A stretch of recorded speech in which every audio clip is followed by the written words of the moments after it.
అన్న వాళ్ళ ఇంటికాడ నుంచి తెచ్చుకున్నానండి. ఇది పాలపిండికి ఇచ్చారు వాళ్ళు, స్వీట్ చేసుకో పిన్ని అని. ఈ పాలపిండితో స్వీట్ చేస్తున్నానండి ఈరోజు. పాలపిండితో బిస్కెట్లు చేస్తున్నానండి. పాలపిండి ప్యాకెట్ ఒకటి, 1/2 కిలో వచ్చి బెల్లము, 1/2 కేజీ మైదా, 1/2 కేజీ మైదా అండి, 1/2 కిలో వచ్చి ఉప్మా రవ్వ అండి. చేసే విధానం చూపిస్తాను. బెల్లము పాకం రావాలండి, బెల్లం కరిగించాలా.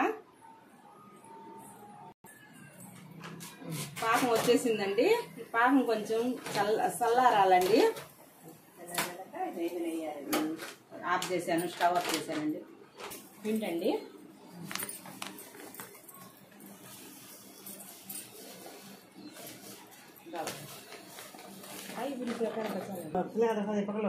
మైదా వేస్తున్నానండి, 1/2 కిలో మైదా.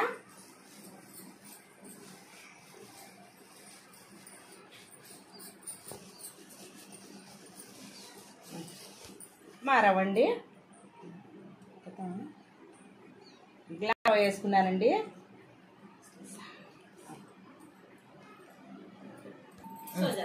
యాలకులు కొబ్బరి పొడి వేస్తున్నానండి. యాలకులు కొబ్బరి పొడి వేస్తున్నాను.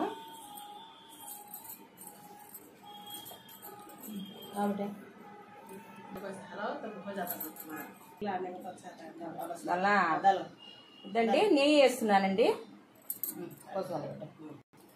బెల్లం పాకం వేస్తున్నానండి.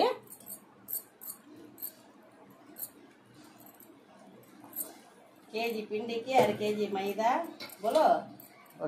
కేజీ పిండికి 1/2 కిలో మైదా, 1/2 కిలో ఉప్మా రవ్వ, 1/4 కిలో ఉప్మా రవ్వ, 1/2 కిలో బెల్లం వేస్తున్నానండి. దీంట్లో కొబ్బరి మాత్రం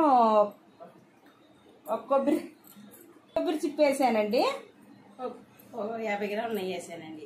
50 గ్రాములు నెయ్యి వేసానండి. టేస్ట్గా బాగా కలపాలండి. దీనికి బాగా కలిపి ముద్దలాగా చేయాలండి. చపాతి పిండిలాగా చేయాలండి. దీన్ని ముద్దలాగా చేయాలండి. తర్వాత వచ్చి చపాతీ లాగా ఒత్తుకోవాలండి. ఇప్పుడు కట్ చేసుకోవాలండి. దీన్ని కట్ చేసుకోవాలండి. అట్లా కట్ చేయాలండి.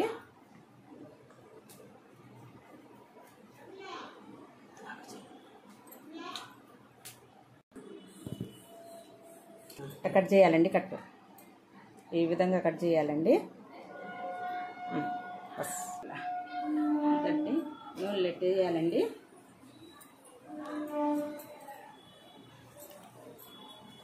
నెరకుందండి కాబట్టి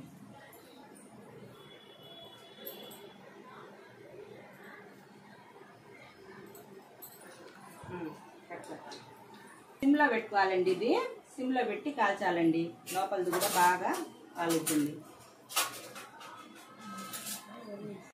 మమ్మీ ఫుల్ వేసింది అలా అవేదండి. ఈ విధంగా సన్నటి మంట మీద పెట్టుకొని ఈ విధంగా అయిందండి. తీసుకోవాలా.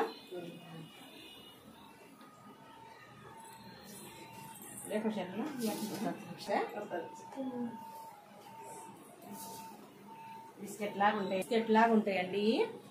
బలం అండి. ఇది తింటే చాలా బలంగా ఉంటుందండి. అంటే పాలపిండి అన్నీ ఉంటాయి కాబట్టి చాలా బలం అండి. ఇది తింటే దానికోసం చిన్న పిల్లకాయలకి ఇస్తారండి ఈ పిండి. అవి మేము తెచ్చుకొని ఇట్లా బిస్కెట్ లాగా ఇట్లా చేసుకోవాలండి. చేసుకుంటే బాగా బలంగా ఉంటుందండి. బిస్కెట్లు రెడీ అయిపోయినాయండి. ఈ బిస్కెట్లు బాగా బలం అండి. ఇది పాలపిండి, జొన్నపిండి, అన్ని సొద్దపిండి అన్నీ వేస్తారండి దీంట్లో. మళ్ళా వచ్చి మేము కొంచెం గోధుమ పిండి, మైదా, రవ్వ వేసుకున్నామండి. బెల్లం వేసాము. ఇది బాగుంటాయండి, రుచిగా ఉంటాయి, బలం కూడా అండి. ఇది చల్లారితే ఇంకా బాగుంటాయండి. మీకు ఇష్టపడితే ఒక లైక్ చేయండి, షేర్ చేయండి, సబ్స్క్రైబ్ చేయండి.